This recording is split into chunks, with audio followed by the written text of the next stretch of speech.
recently acquired another Tello to replace the one that I don't have anymore. Actually, my son now has it. This one has a little bit of a problem here, so let me show you what's going on. We got one of the motors that don't work, so I'm going to show you how to replace that and how cheap it is. It's actually, pretty inexpensive. So let's get right into it. I'll show you what it's doing first, and then show you where to get everything and how inexpensive it is. Okay, so I'm going to hold it like this so you can kind of get an idea of what's going on. I'll try to keep it low, as low as I can anyway. Okay, I don't know if you could see that or not, but I basically had to reconnect the Tello there.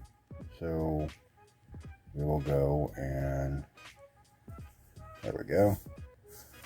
So basically what we're going to do is we're going to just arm so we're going to hit the takeoff button here, and I'll show you what it does.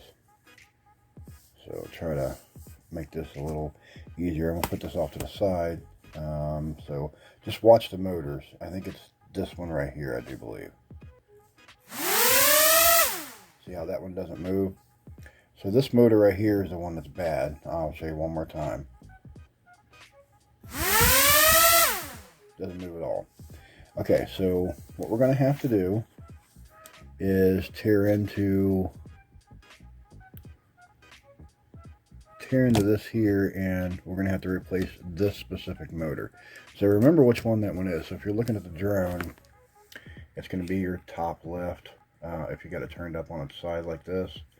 And the reason that's important is because they're very specific on which motor that you need due to rotation. So let me show you where to get this at and show you how to figure out which one you need first. You can type in Tello motors, and a lot of different things are going to pop up. So I've got a couple already pulled up here. Let me show you what's up here. This is a place that's very inexpensive to buy things like this. It does come from China, so you will have to be patient on the shipping, but I have had no problems buying things like motors and some electronic pieces. I won't buy everything from here, but these little motors here, they seem to be fine. I've bought several of them before in the past, so I took a chance on them again. So let me show you what we got. So if you click on this one right here, this first little link, and again, if you just kind of do your own search here, there's a bunch to choose from. These are just the ones that I chose. So for $14.99, you can buy an entire bundle or whatever that they call it here, which comes with all of the motors that you need. Now, if you look on this screen here, they've got it nicely labeled. So this is our motor over here that is bad. On theirs, they got it labeled M4, M1, M2, and M3. So ours that we would need would be M4. Now, another listing that I pulled up here, I already have each individual one loaded up here, and each individual one is $4.48. Now the other one is $14.99 for an entire bundle of all four. So take your pick on what you want. If you want extra motors laying around, that's fine. Most of the time you won't need that, but if you want that, that's definitely something you could do. Now the reason I like this specific listing as well is because this one here shows the motor rotation. So the one that we have that is bad is a clockwise motor. So as you can see, it says clockwise motor, black and blue wire. That would be what they call the M4. The one right next to it would be counterclockwise, and then so on and so forth. Down below that one here on the bottom right, exactly opposite of this one, would be another clockwise motor, and then exactly opposite from the one on the right on the front would be another counterclockwise. So that's how you keep your drone stable and flying and stuff, is the rotation of the motors. So as long as you keep that in check, you should be able to swap out this motor with this motor and this one with this one as well. Shouldn't be any difference between those, but there are two different types here. Just want to make sure I get that correct here. There's two counterclockwise and two clockwise. So make sure that you look at your diagrams really carefully before you order. But again, this is a great place to get things like this. As you can see, I just put in a search for Tello motors. Now you'll get other things popping up like this 907 Max and all these other things here, but as you can see, there's tons of other Tello stuff down here, and they're all relatively cheap, inexpensive, whatever. The shipping on them is, some of them's free, some of them's got, a dollar or two or whatever.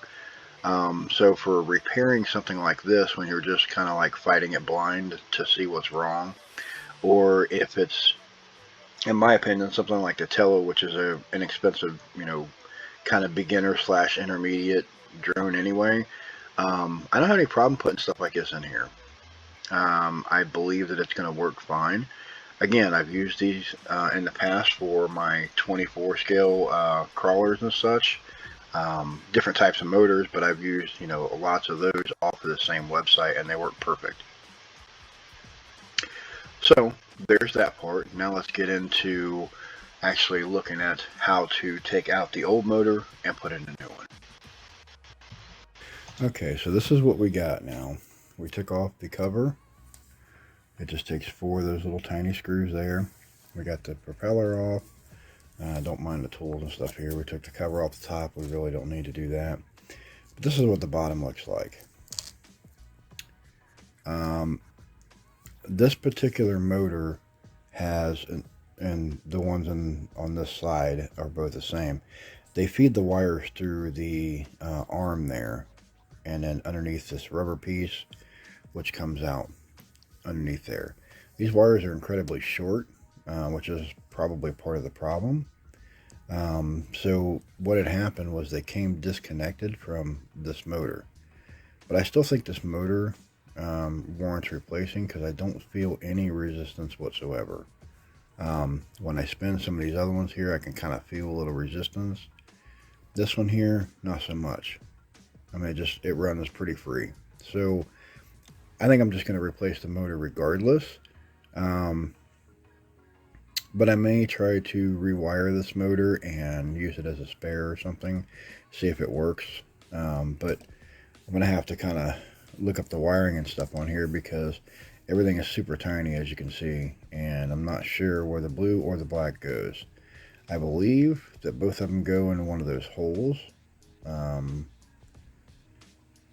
It doesn't really tell you where just by looking at it, so I may try to do something like that and just, see if it'll work while we're waiting on the other one to come in. But this is basically how you do it, and then you have to feed everything back through. Yeah, so just stay tuned, and we'll see what comes in from AliExpress there, and see how well it fits in here. And in the meantime, we'll just kind of put this to the side for now. But as you can see, the disassembly is very easy, and the reassembly, the only thing you're really going to have a problem with is kind of fishing it back through there. But I may cut a hole in there or something. I don't really personally care, since this is just a leftover drone. But it's pretty easy. I mean, I'll try to do it the right way so I can kind of show you how it's really done. As you can see, you can feed it through there one at a time. It's not that hard. But I want to lengthen these wires a little bit and have a little bit come through there, and then that way I can just stuff some of the old wires back down in there once I'm done. So that's the plan anyway. We'll just see how it goes. Okay, so I took out the old motor and wire. Here's the old wiring, and basically what you have to do is get something I could show you here. On the motor that I had here, which is the front, let's see, if you're looking at it right here, it's the front left. If you're looking straight on you, it's the immediate one to the right. So basically the black wire goes here. See if I can get that a little better in focus, right there, and then the blue wire is right behind it. Now I did this with a regular soldering iron. As you can tell, my soldering iron's a piece of crap. I use it a lot, and my tip's already pretty much done, but it was enough to get the job done here, so that's pretty good. Now this battery is dead, but I did verify that the motors work. So what I'm going to do is I'm going to charge the battery a little bit. I'm going to stuff the wires back in here, and then probably a little under there.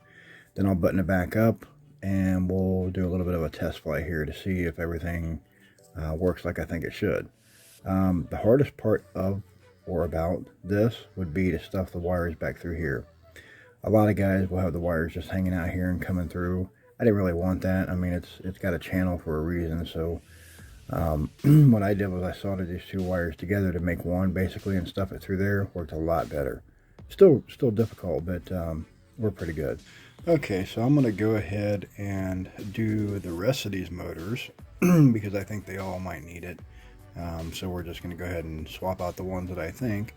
But that's basically the general idea on how you swap these out. Some of these other ones, if you'll notice, has different leads.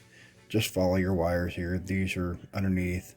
This one connects up right over here. And the one over here on this tree is right there. It's pretty easy to follow. You got some that are underneath. The ones in the front here are right here on the side. You have one on the top on each side, and then one underneath here, but you got to remove these screws. So yeah, it's a pretty easy process if you've got a little time to solder and you know what you're doing. So it's not too terribly bad, and it's relatively inexpensive. So